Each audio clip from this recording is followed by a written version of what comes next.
और very good morning students. आज हम ह्यूमन रिप्रोडक्शन का नेक्स्ट लेक्चर डिस्कस करेंगे। ठीक है बेटा, इससे प्रीवियस वाले लेक्चर में हमने गैमेटोजेनेसिस स्टार्ट किया था और गैमेटोजेनेसिस में फर्स्ट स्टार्ट किया था स्पर्मेटोजेनेसिस। क्या? स्पर्मेटोजेनेसिस। ठीक है, हमने स्पर्मेटोजेनेसिस को 4 स्टेज में डिवाइड किया: multiplication phase, growth phase, maturation phase और स्पर्मियोजेनेसिस फेज। क्या बेटा? Spermiogenesis phase. ठीक है, देखो हमने स्पर्मियोजेनेसिस फेज तक हमने क्लियर कर लिया था, मतलब स्पर्मेटिड से और स्पर्म का फॉर्मेशन तक हमने क्लियर कर लिया था। ठीक है, तो आगे देखते हैं कि स्पर्मेटिड स्पर्म में जो कन्वर्ट हो रहा है तो स्पर्मेटिड में क्या क्या चेंजेस हो रहे हैं, क्या क्या चेंजेस हो रहे हैं। बात समझ में आई? तो देखते हैं।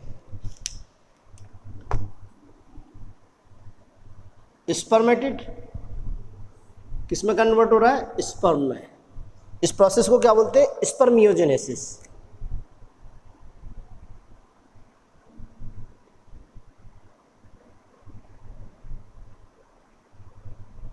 क्या बोलते हैं बेटा इसको? स्पर्मियोजेनेसिस बोलते हैं। ठीक है बेटा, अब देखो ये स्पर्मेटिड कैसा है? ये क्या है? हैप्लॉइड है। ये क्या है बेटा? हैप्लॉइड। और ये भी क्या है? हैप्लॉइड। ठीक है, ये कैसा है? Spherical in shape, spherical. ये कैसा है? इलोंगेटेड। कैसा बेटा? इलोंगेटेड। ये क्या है? Non motile. ये कैसा है? मोटाइल। इसका वेट जो है, इसका वेट क्या है? हाई है। और इसका वेट क्या है? लेस है। वेट क्या है? लेस है। बात समझ में आई? अब देखो इस स्पर्मेटिड में कुछ ना कुछ कन्फर्मेशनल चेंजेस हुए होंगे, तब ये स्पर्म में कन्वर्ट हुआ है, तब ये स्पर्म में कन्वर्ट हुआ है। मतलब इसका वेट रिड्यूस हुआ है, इसका वेट रिड्यूस हुआ है, इसकी साइज रिड्यूस हुई है, तो ये किस में कन्वर्ट हुआ है? स्पर्म में। किस में कन्वर्ट हुआ है? स्पर्म में। जैसे मैंने आपको बताया था, जब स्पर्मेटोगोनिया टाइप बी क्या हुआ, उसके साइटोप्लाज्म में और उसके कैरियोप्लाज्म का वॉल्यूम जब इंक्रीज हुआ तो वो किसमें बढ़ी? प्राइमरी स्पर्मेटोसाइट में, प्राइमरी स्पर्मेटोसाइट में। इसी प्रकार क्या हुआ, इसकी साइज रिड्यूस हुई, इसकी साइज में क्या हुआ? रिडक्शन हुआ, तो क्या कन्वर्ट हुआ? स्पर्म में। अब इसकी साइज में रिडक्शन में क्या हुआ कि इसका साइटोप्लाज्म एंड कैरियोप्लाज्म का वॉल्यूम क्या हुआ? डिक्रीज हुआ। वॉल्यूम क्या हुआ? डिक्रीज हुआ। तो देखते हैं क्या क्या चेंजेस होते हैं। तो फर्स्ट न्यूक्लियस में क्या चेंजेस होते हैं देखते हैं।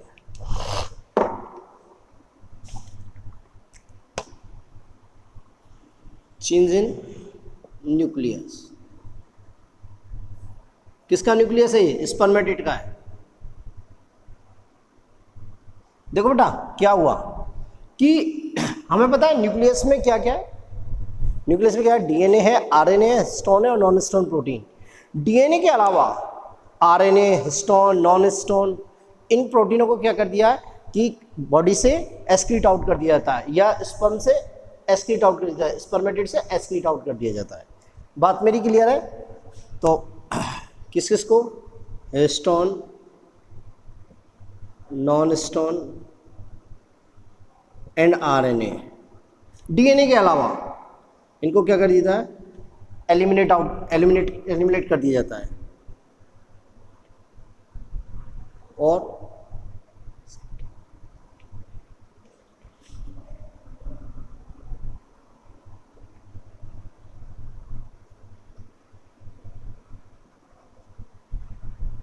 Stone, non stone and RNA को, इसको क्या एलिमिनेट आउट कर दिया जाता है या एक्सक्रीट आउट कर दिया जाता है? एक्सक्रीट कर दिया जाता है from the body of spermatid, from the body of spermatid. तो क्या होगा? कैरियोप्लाज्म का वॉल्यूम क्या होगा? डिक्रीज होगा। कैरियोप्लाज्म का वॉल्यूम क्या होगा? डिक्रीज होगा। और जब कैरियोप्लाज्म का वॉल्यूम डिक्रीज होगा तो क्या होगी? न्यूक्लियस की साइज क्या होगी? डिक्रीज होगी या नहीं होगी? तो न्यूक्लियस की साइज भी क्या हो जाएगी? डिक्रीज हो जाएगी। न्यूक्लियस की साइज भी डिक्रीज हो जाएगी। एक बात ध्यान रखना कि जो स्पर्म का न्यूक्लियस होता है उसमें ओनली ऑन डीएनए पाया जाता है, और वो भी किसमें? क्रोमेटिन फॉर्म में। किसमें, क्रोमेटिन फॉर्म में, ठीक है। उसमें न्यूक्लियोलस, क्या बेटा, न्यूक्लियोलस और कैरियोप्लाज्म एब्सेंट होता है। न्यूक्लियोलस और कैरियोप्लाज्म क्या होता है बेटा, एब्सेंट होता है। बात समझ में आई? एक तो ये हो गया। दूसरा बात क्या हो गया, जो क्रोमोसोम्स हैं, जो क्रोमोसोम्स हैं वो क्या होते हैं, लेस स्पेस में अरेंज हो जाते हैं। क्या हो जाते हैं बेटा, लेस स्पेस में अरेंज हो जाते हैं। बात मेरी समझ में आई? तो न्यूक्लियस में क्या क्या चेंज हुआ, हिस्टोन, नॉन हिस्टोन, आरएनए को क्या होता है, एक्सक्रीट आउट कर दिया जाता है फ्रॉम द स्पर्मेटेड, ठीक है। जिससे क्या होता है, कैरियोप्लाज्म का वॉल्यूम डिक्रीज हो जाता है और न्यूक्लियस की साइज डिक्रीज हो जाती है, न्यूक्लियस साइज रिड्यूस हो जाती है, ठीक है। नेक्स्ट क्या होता है, जो न्यूक्लियस में क्रोमोसोम्स है, न्यूक्लियस में क्या है, क्रोमोसोम्स, वो क्या होते हैं कि लेस स्पेस में अरेंज हो जाते हैं। क्या हो जाते हैं, लेस स्पेस में अरेंज हो जाते हैं। मेरी बात समझ में आई? नेक्स्ट था चेंज इन साइटोप्लाज्म।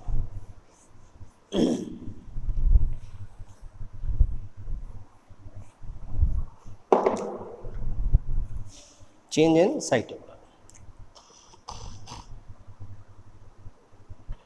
फर्स्ट क्या होता है, रिमूवल ऑफ वाटर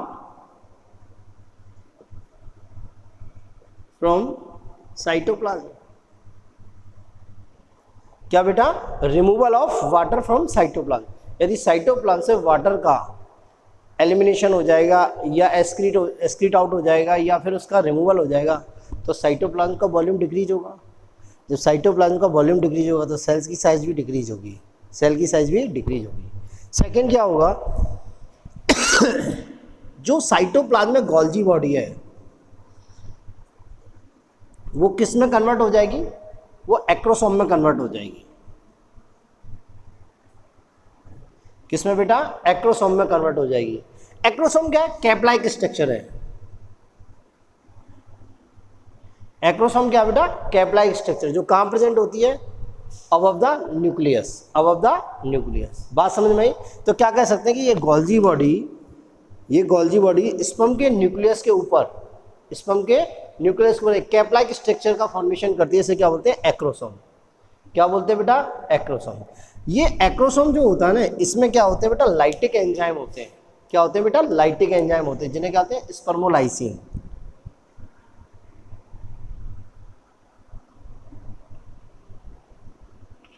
क्या होते हैं, स्पर्मोलाइसिन एंजाइम। ये स्पर्मोलाइसिन एंजाइम क्या करते हैं, देखो ये मान लो ये ओवा है और ये ओवा की क्या है, आउटर लेयर्स है, ठीक है। इस आउटर मोस्ट लेयर को बोलते हैं कोरोना रेडिएटा और इस इनर को बोलते हैं जोना पेलुसिडा और ये है स्पर्म। अब इस स्पर्म को, इस ओवा को फर्टिलाइज करने के लिए इस स्पर्म को क्या होगा, अंदर जाना पड़ेगा। इसको क्या करना पड़ा, अंदर जाना पड़ेगा। तो अंदर कब जाएगा, जब ये स्पेस होगा, इसमें अंदर जाने के लिए स्पेस होगा, पर इसमें स्पेस है नहीं है। क्यों, क्योंकि इस ओवा की कवरिंग क्या है, कोरोना रेडिएटा और जोना पेलुसिडा प्रेजेंट है। तो ये क्या करता है, जो एक्रोसोम के एंजाइम होते हैं स्पर्मोलाइसिन, ये क्या करते हैं, इस कोरोना रेडिएटा और स्पर्मोलाइसिन को क्या कर देते हैं, यहाँ से ख़त्म कर देते हैं, इसका लाइसिस कर देते हैं। इसका क्या कर देते हैं, लाइसिस कर देते हैं। तो स्पर्म के लिए क्या होता है, क्या बन गया, पाथ बन गया और स्पर्म आराम से एंटर कर जाता है। इसलिए ना क्या होते हैं, स्पर्मोलाइसिन एंजाइम, ठीक है। ये कौन कौन से होते हैं, ये 3 एंजाइम होते हैं। एक होता है हाइलुरोनिडेज, क्या होता है बेटा, हाइलुरोनिडेज। एक होता है कोरोना पेनिट्रेटिंग एंजाइम, क्या होता है बेटा, कोरोना पेनिट्रेटिंग एंजाइम। और एक होता है जोनालाइसिन, क्या होता है बेटा, जोनालाइसिन। बात समझ आई, वो अपन आगे डिस्कस करेंगे। बात समझ आई। थर्ड, जो सेंट्रोसोम है, क्या बेटा, सेंट्रोसोम, वो क्या होता है, टूट सेंट्रियोल में कन्वर्ट हो जाता है। सेंट्रोसोम क्या होता है, स्प्लिट हो जाता है। सेंट्रोसोम क्या होता है, स्प्लिट हो जाता है और क्या बनाता है, 2 सेंट्रियोल। क्या बनाता है बेटा, 2 सेंट्रियोल। और ये बोथ सेंट्रियोल्स क्या करते हैं, न्यूक्लियस के नीचे वाले भाग में, इस न्यूक्लियस के नीचे वाले भाग में क्या होते हैं, ये अरेंज हो जाते हैं। न्यूक्लियस के नीचे वाले भाग में अरेंज हो जाते हैं और किसको फॉर्म करते हैं, नेक का फॉर्मेशन करते हैं, स्पर्म की नेक का फॉर्मेशन करते हैं। बात समझ में आई। जो न्यूक्लियस के जस्ट न्यूक्लियस के नीचे जो सेंट्रियोल होता है उसे बोलते हैं प्रॉक्सिमल सेंट्रियोल। क्या होता है बेटा, प्रॉक्सिमल सेंट्रियोल। और ये प्रॉक्सिमल सेंट्रियोल किसके लिए नेसेसरी है, ये क्या करता है, फर्स्ट जो क्लीवेज हो रहा है, फर्स्ट क्लीवेज हो रहा है जाइगोट में, जो फर्स्ट क्लीवेज हो रहा है उसके लिए नेसेसरी है, ये उस फर्स्ट क्लीवेज की डिसाइड करता है, फर्स्ट क्लीवेज के जो तल है उसको डिसाइड करता है। बात समझ आई? तो प्रॉक्सिमल सेंट्रियोल ये दो हो गए, एक तो होगा प्रॉक्सिमल सेंट्रियोल और एक हो गया डिस्टल सेंट्रियोल। बात समझ में आई? तो ये प्रॉक्सिमल सेंट्रियोल किसके लिए नेसेसरी है? फर्स्ट क्लीवेज के लिए। किसके लिए? First cleavage. क्लीवेज क्या है? जाइगोट में जो माइटोसिस हो रहा है, जाइगोट में जो माइटोसिस हो रहा है उसको क्या बोले? क्लीवेज। तो ये फर्स्ट क्लीवेज के लिए प्रॉक्सिमल सेंट्रियोल रेस्पॉन्सिबल है। सेकेंड थिंग, डिस्टल सेंट्रियोल क्या करता है? ये एक्सियल फिलामेंट का फॉर्मेशन करता है। किसका बेटा? Axial filament. ये जो ब्लैक कलर में बीच में पाया जा रहा है इसको बोलते हैं एक्सियल फिलामेंट। तो किसका फॉर्मेशन कर रहा है? एक्सियल फिलामेंट का फॉर्मेशन कर रहा है। बात समझिए? Fourth, mitochondria, change in mitochondria. Mitochondria क्या होती है? ये क्या होता है? माइटोकॉन्ड्रिया का नंबर इंक्रीज हो जाता है। माइटोकॉन्ड्रिया का नंबर क्या हो जाता है? इंक्रीज हो जाता है। एक्चुअली एक स्पर्म में 25 माइटोकॉन्ड्रिया होते हैं, तो माइटोकॉन्ड्रिया का नंबर क्या होता है? इंक्रीज हो जाता है। और ये माइटोकॉन्ड्रिया क्या होती है? इस प्रकार स्पाइरल अरेंजमेंट में अरेंज हो जाती हैं, स्पाइरल फॉर्म में अरेंज हो जाती हैं। क्या हो जाती है बेटा? इस स्पाइरल फॉर्म में अरेंज हो जाती है। कहाँ पे? इस एक्सियल फिलामेंट के चारों ओर। कहाँ पे बेटा? इस एक्सियल फिलामेंट के चारों ओर। और इस अरेंजमेंट को, इस माइटोकॉन्ड्रियल के अरेंजमेंट को क्या बोलते हैं? नेवन कर्ण। क्या बोलते हैं बेटा? नेवन कर्ण। दोबारा सुन लो, माइटोकॉन्ड्रिया क्या होते हैं? नंबर इंक्रीज हो जाते हैं। माइटोकॉन्ड्रिया के नंबर क्या हो जाते हैं? इंक्रीज हो जाते हैं। जनरली एक स्पर्म में कितने माइटोकॉन्ड्रिया होते हैं? 25 माइटोकॉन्ड्रिया होते हैं। कितने होते हैं बेटा? 25 माइटोकॉन्ड्रिया होते हैं। और ये माइटोकॉन्ड्रिया क्या होते हैं? इस एक्सियल फिलामेंट के चारों ओर या इस एक्सियल फिलामेंट की सराउंडिंग में क्या बनाते हैं? एक क्या करते हैं? स्पाइरल अरेंजमेंट में मतलब स्पाइरल अरेंज हो जाते हैं, स्पाइरल फॉर्म में अरेंज हो जाते हैं। ठीक है। और स्पाइरल फॉर्म को क्या बोलते हैं? नेवन कर्ण। क्या बोलते हैं बेटा? नेवन कर्ण। तो इस प्रकार क्या होता है? स्पर्मेटेड किस में कन्वर्ट हो जाता है? स्पर्म में। स्पर्मेटेड किस में कन्वर्ट हो जाता है? स्पर्म में। ठीक है। नेक्स्ट आती है structure of sperm. Structure of sperm.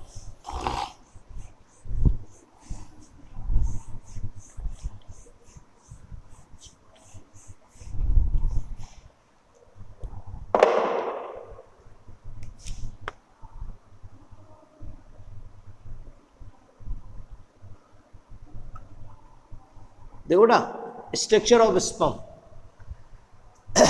ये स्पर्म कैसी स्ट्रक्चर है? हैप्लॉइड स्ट्रक्चर है। कैसी है बेटा? हैप्लॉइड स्ट्रक्चर है। ठीक है। और किसमें इसका फॉर्मेशन होता है? जो वो एनिमल्स जिनमें कैसा होता है? सेक्सुअल रिप्रोडक्शन होता है। क्या होता है? सेक्सुअल रिप्रोडक्शन होता है। देखो बेटा, इस स्पर्म को 4 पार्टों में डिवाइड किया है। हेड, नेक, मिडिल पार्ट और टेल। कुछ मैक्सिमम बुक में 3 पार्ट्स में डिवाइड किया हुआ है, head, middle part and tail. ठीक है। देखो, हेड पार्ट ये 2 पार्टों से मिलकर बना हुआ है, एक्रोसोम और न्यूक्लियस। क्या बेटा? एक्रोसोम और न्यूक्लियस। हेड के 2 पार्ट हैं, एक्रोसोम एंड न्यूक्लियस। देखो, मैंने बताया था एक्रोसोम किसके मॉडिफिकेशन से बनता है? गोल्जी बॉडी के मॉडिफिकेशन से बनता है। किससे मॉडिफिकेशन से बनता है? गोल्जी बॉडी के मॉडिफिकेशन से बनता है। देखो, स्पर्मेटिड में जो गोल्जी बॉडी है, स्पर्मेटिड में गोल्जी बॉडी है, वो क्या करती है? इस न्यूक्लियस के अबव या न्यूक्लियस के ऊपर एक कैप लाइक स्ट्रक्चर बनाती है। इसे क्या बोलते हैं? एक्रोसोम। कैप लाइक स्ट्रक्चर बनाती है, इसे क्या बोलते हैं? एक्रोसोम। ठीक है। ये एक्रोसोम जो होता है ना, ये डबल मेम्ब्रेन के द्वारा कवर रहता है। ये 2 मेम्ब्रेन्स के द्वारा कवर रहता है। तो मेम्ब्रेन्स और एक्रोसोम दोनों को कंबाइंड फॉर्म में क्या बोलते हैं? गिलिया कैपिटिस। क्या बोलते हैं बेटा? गिलिया कैपिटिस। बात समझ में आई? दूसरी बात, इस एक्रोसोम में क्या प्रेजेंट होता है? स्पर्मोलाइसिन एंजाइम। क्या प्रेजेंट होते हैं? स्पर्मोलाइसिन एंजाइम। और वो स्पर्मोलाइसिन एंजाइम कौन कौन से होते हैं? गोल्जी बॉडी के मॉडिफिकेशन से बनता है। ठीक है। Covered by 2 membranes. ठीक है। एक्रोसोम और मेम्ब्रेन, इसको कंबाइंड फॉर्म में क्या बोलते हैं? गिलिया कैपिटिस।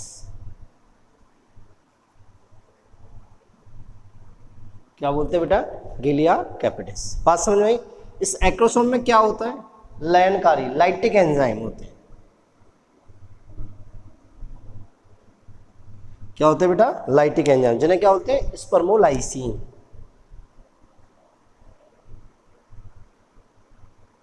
क्या बोलते हैं बेटा, स्पर्मोलाइसिन। कौन कौन से होते हैं, एक तो होता है हाइलुरोनिडेज।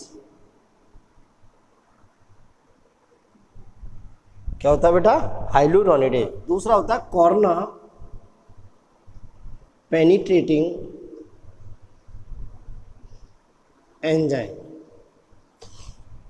और नेक्स्ट होता है जोनालाइसिन। क्या होता है, जोनालाइसिन। देखो मैं आपको अगेन बता देता हूं, ये हमारा ओवा है, यहाँ पर ले सकते हैं सेकेंडरी ओसाइट है, और सेकेंडरी ओसाइट के चारों ओर दो कवरिंग पाई जाती है। इनर कवरिंग को बोलते हैं जोना पेलुसिडा, और आउटर कवरिंग को बोलते हैं कॉर्ना रेडिटा।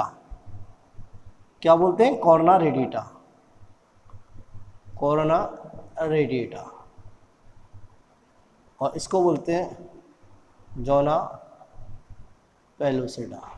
अब देखो इस स्पर्म को यदि इस ओवा में अंदर इंटर करना है, इसमें इंटर करना है, तो इसके लिए पाथ की जरूरत है। इसको क्या कहते हैं, पाथ की जरूरत है। अब पाथ है नहीं है, क्योंकि कॉर्ना रेडिएटर जोना पेलुसिडा क्या है, कवरिंग है। तो ये क्या करता है, जो एक्रोसोम से जो स्पर्मोलाइसिन निकलते हैं, ये क्या करते हैं, इस कॉर्ना रेडिएटर जोना पेलुसिडा का क्या कहते हैं, लाइसिस कर देते हैं। क्या कर देते हैं, लाइसिस। तो इसको पाथ मिल जाता है और ये अंदर इंटर कर जाता है। तो ये कॉर्ना पेनिट्रेटिंग एंजाइम होता है, ये किसका लाइसिस करता है, कॉर्ना रेडिएटा का। और जोनालाइसिन किसका करता है, जोना पेलुसिडा का। किसका, जोना पेलुसिडा का। नेक्स्ट आता है हाइलुरोनिडेज। देखो बेटा हाइलुरोनिडेज क्या होता है, ये कॉर्ना रेडिएटा की जो सेल्स होती हैं, कॉर्ना रेडिएटा, ये इस प्रकार सेल्स अरेंज रहती हैं। ये कॉर्ना रेडिएटा की सेल्स क्या इस प्रकार अरेंज रहती हैं, और ये सेल्स जो होती है ना, हाइलुरोनिक एसिड के द्वारा क्या रहती है, एक दूसरे से अटैच रहती हैं। किसके द्वारा, हाइलुरोनिक एसिड के द्वारा अटैच रहती हैं। मतलब ये सेल्स जो होती हैं, ये हाइलुरोनिक एसिड क्या होता है, गम का काम करता है, ग्लू का काम करता है। बात समझी। तो ये हाइलुरोनिडेज क्या करता है, इस हाइलुरोनिक एसिड को क्या कर देता है, यहाँ से खत्म कर देता है। इसको क्या करता है, मेल्ट कर देता है। तो ये क्या हो जाएगा, ये जॉइंट हो जाते हैं ना, ये क्या होते हैं, लूज हो जाते हैं। जॉइंट क्या हो जाते हैं, लूज हो जाते हैं। तो कॉर्ना पेनिट्रेटिंग एंजाइम फिर आराम से इस पर काम कर पाता है, इजीली कार्य कर पाता है, बात से इजीली वर्क कर पाता है। मेरी बात समझ आई। तो ये हो गया आपका एक्रोसोम। क्या हो गया, एक्रोसोम। नेक्स्ट देखो बेटा, न्यूक्लियस। देखो जो स्पर्म होता है, इसका न्यूक्लियस वो होता है बहुत स्मॉल इन साइज का होता है। क्या होता है, स्मॉल इन साइज होता है। और इस न्यूक्लियस में ओनली क्या प्रेजेंट होते हैं, डीएनए। इस न्यूक्लियस में क्या प्रेजेंट होता है, ओनली बेटा डीएनए। और डीएनए भी किस फॉर्म में प्रेजेंट होता है बेटा, ये डीएनए प्रेजेंट होता है क्रोमेटिन की फॉर्म में। किस में प्रेजेंट होता है बेटा, क्रोमेटिन की फॉर्म में प्रेजेंट होता है। ठीक है। और न्यूक्लियस जो होता है, इसमें न्यूक्लियोलस, क्या बेटा, न्यूक्लियोलस और कैरियोप्लाज्म एब्सेंट होता है। न्यूक्लियोलस और कैरियोप्लाज्म क्या होता है, एब्सेंट होता है। मेरी बात समझ में आई, दोबारा सुन लो। न्यूक्लियस, स्पर्म का न्यूक्लियस बहुत स्मॉल साइज का होता है, और इसमें ओनली क्या प्रेजेंट होता है, डीएनए, और वो भी किस फॉर्म में, क्रोमेटिन की फॉर्म में। किसमें बेटा, क्रोमेटिन की फॉर्म में। ठीक है। और इसमें क्या, कैरियोप्लाज्म और न्यूक्लियोलस एब्सेंट होता है। स्टोन भी एब्सेंट होती है, नॉन स्टोन भी एब्सेंट होती है, आरएनए भी इसमें एब्सेंट होता है। बात मेरी समझ में आई। नेक्स्ट आता है एक्रोसोम और न्यूक्लियस। एक्रोसोम और न्यूक्लियस, इन दोनों के इन बिटवीन जो ये स्पेस है, ये एम्प्टी स्पेस है, इसको बोलते हैं परफोराटोरियम। क्या बोलते हैं बेटा, परफोराटोरियम। और इस परफोराटोरियम में क्या प्रेजेंट होता है, सेंट्रोसोम। क्या प्रेजेंट होता है बेटा, सेंट्रोसोम। क्या प्रेजेंट होता है, सेंट्रोसोम। अब क्या होता है, ये सेंट्रोसोम स्प्लिट कर जाता है और दो सेंट्रियोल बनाता है। ये स्प्लिट करके क्या बनाता है, टू सेंट्रियोल बनाता है।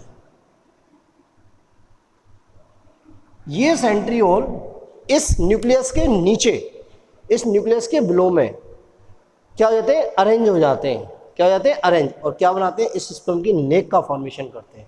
इस स्पर्म की नेक का फॉर्मेशन करते हैं। जो न्यूक्लियस के जस्ट बिलो होता है उसे बोलते हैं प्रॉक्सिमल सेंट्रियोल। क्या बोलते हैं, प्रॉक्सिमल सेंट्रियोल। और प्रॉक्सिमल सेंट्रियोल किसके लिए रेस्पॉन्सिबल है, फर्स्ट क्लीवेज के लिए। किसके लिए बेटा, फर्स्ट क्लीवेज के। देखो क्लीवेज क्या है, जाइगोट में जो माइटोसिस हो रहा है, माइटोटिक डिवीजन हो रहा है, उसको बोलते हैं क्लीवेज। तो फर्स्ट क्लीवेज है वो कौन करा रहा है, proximal centriole. Actually proximal centriole का स्पिंडल फाइबर्स फॉर्मेशन का भी वर्क होता है। क्या होता है, स्पिंडल फाइबर्स फॉर्मेशन का भी वर्क होता है। ठीक है, इस प्रॉक्सिमल सेंट्रियोल के नीचे जो उपस्थित होता है उसे डिस्टल सेंट्रियोल। क्या बोलते हैं बेटा, डिस्टल सेंट्रियोल। और ये डिस्टल सेंट्रियोल क्या करता है, एक्सियल फिलामेंट का फॉर्मेशन करता है। किसका फॉर्मेशन करता है, एक्सियल फिलामेंट का। मेरी बात समझ में आई। नेक्स्ट आता है मिडिल पार्ट। नेक्स्ट आता है मिडिल पार्ट। देखो ना, इस मिडिल पार्ट को हम क्या करते हैं, एनर्जी पार्ट भी कहते हैं, या एनर्जी हाउस भी बोलते हैं, या ऐसे स्पर्म का पावर हाउस भी बोलते हैं। बात क्लियर है। देखो इसमें क्या होता है मिडिल पार्ट में, ये जो माइटोकॉन्ड्रिया है, क्या बेटा, ये जो माइटोकॉन्ड्रिया है ये क्या होते हैं, स्पाइरल फॉर्म में अरेंज हो जाते हैं। क्या बेटा, स्पाइरल फॉर्म में अरेंज हो जाते हैं। किसकी सराउंडिंग में, एक्सियल फिलामेंट की सराउंडिंग में। बात दोबारा सुनो, ये जो माइटोकॉन्ड्रिया है ये क्या होते हैं, स्पाइरल फॉर्म में अरेंज हो जाते हैं। किसके चारों ओर, एक्सियल फिलामेंट के चारों ओर। ठीक है, तो अब इस स्पाइरल फॉर्म को क्या बोलते हैं, निवन कर्ण। क्या बोलते हैं बेटा, निवन कर्ण। ठीक है, नेक्स्ट सुनो ये मिडिल पार्ट होता है ना, ये क्या होता है, सिंगल लेयर से कवर होता है, सिंगल मेम्ब्रेन से कवर रहता है। और इस मेम्ब्रेन को क्या बोलते हैं, मैनचेट। क्या बोलते हैं बेटा, मैनचेट। ठीक है, इस मिडिल पार्ट के लोअर पोर्शन में, लोअर पार्ट में एक रिंग सेंट्रियोल प्रेजेंट होता है। क्या होता है, रिंग सेंट्रियोल प्रेजेंट होता है। एक्चुअली रिंग सेंट्रियोल को और क्या बोलते हैं, जेनसन रिंग्स भी बोलते हैं। क्या बोलते हैं, जेनसन रिंग्स, क्योंकि इसकी जो डिस्कवरी की थी वो जेनसन नामक के साइंटिस्ट ने की थी। दूसरी बात, इस रिंग सेंट्रियोल का अभी फंक्शन अननोन है। क्या बेटा, अननोन है। नेक्स्ट आता है टेल पार्ट। क्या था, टेल पार्ट। स्पर्म का ये सबसे लार्जेस्ट पार्ट होता है। क्या होता है, सबसे लार्जेस्ट पार्ट होता है टेल, सबसे थिन और लार्जेस्ट पार्ट होता है। यदि इसकी अपन लेंथ देखें तो ये क्या होता है, 55 माइक्रोमीटर का होता है। एक्चुअली कंप्लीट जो स्पर्म होता है, कंप्लीट स्पर्म, ये 16 माइक्रोमीटर का होता है स्पर्म। इसमें 5 मीटर का तो क्या होता है, हेड। 5 माइक्रोमीटर का तो क्या होता है, हेड। और 55 माइक्रोमीटर की क्या होती है, टेल। बात समझ में आई। देखो इस टेल का मेन फंक्शन क्या होता है, ये क्या करता है, मूवमेंट प्रोवाइड कराता है।